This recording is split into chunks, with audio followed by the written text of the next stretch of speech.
Hello, on se retrouve aujourd'hui pour une nouvelle vidéo, une vidéo qui va être, je pense, assez courte, mais je crois vous attendez cette vidéo avec impatience. Vous aviez été plusieurs à me demander de vous faire une vidéo où je vous parlerai à la fois de ma bibliothèque, donc des livres lus, et à la fois de ma palle, donc la fameuse pile à lire. Et j'ai décidé, sachant que les deux sont dans deux endroits différents dans mon appartement, j'ai décidé de vous faire une vidéo dédiée à chacune. Donc une vidéo pour ma bibliothèque qui sortira probablement plus tard. Et cette vidéo aujourd'hui dans laquelle donc je vais vous parler pile à lire.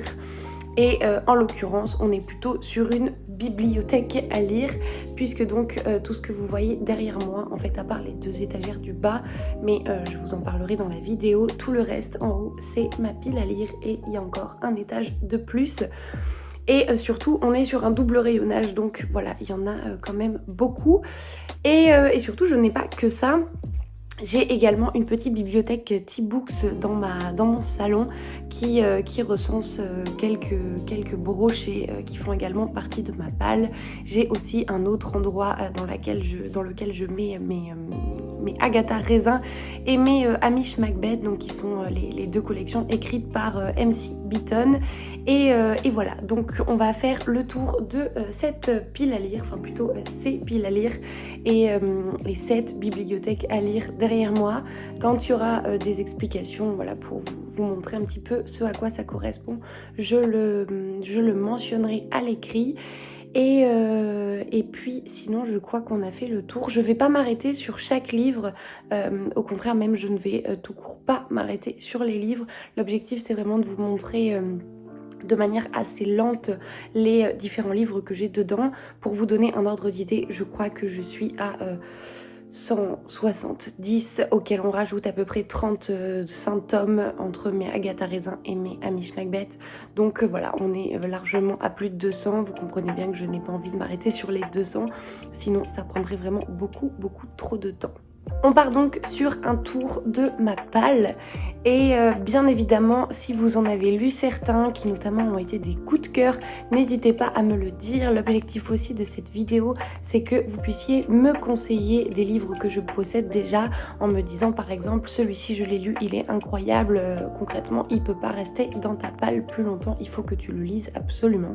Voilà, c'est aussi fait pour ça et ce sera un plaisir de lire toutes vos suggestions. Ça m'aidera aussi à mon avis à planifier un petit peu mon année 2022, même si j'en suis pas du tout encore là, mais peut-être voilà de me faire une liste de 10 livres que je veux absolument lire en 2022 au sein de ma palle bien évidemment et qui du coup pourraient être issus des suggestions que vous me ferez. Voilà, je serai pas plus longue, on commence tout de suite.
J'espère donc que cette vidéo vous aura plu. Pour moi, c'était assez nouveau, assez compliqué d'ailleurs de vous filmer tout ça parce que comme vous l'avez vu, c'est des doubles rayonnages, donc j'ai dû en enlever une partie. Mais voilà, c'est chose faite. Donc vous souhaitiez voir ma palle, ma balle et à peu près tous les endroits où je mets des livres. Et ben tout est dans cette vidéo et je pense que quand je trouverai un petit peu de temps, je vous ferai également une autre vidéo dédiée cette fois-ci à ma bibliothèque, donc les livres que j'ai lus et que je conserve. Et puis voilà. N'hésitez donc pas à me dire si certains vous ont marqué parmi les livres que j'ai donc dans ma pile à lire, si vraiment je dois en sortir certains absolument et très rapidement. Et puis moi d'ici là, je vous souhaite de belles lectures et je vous dis à la prochaine.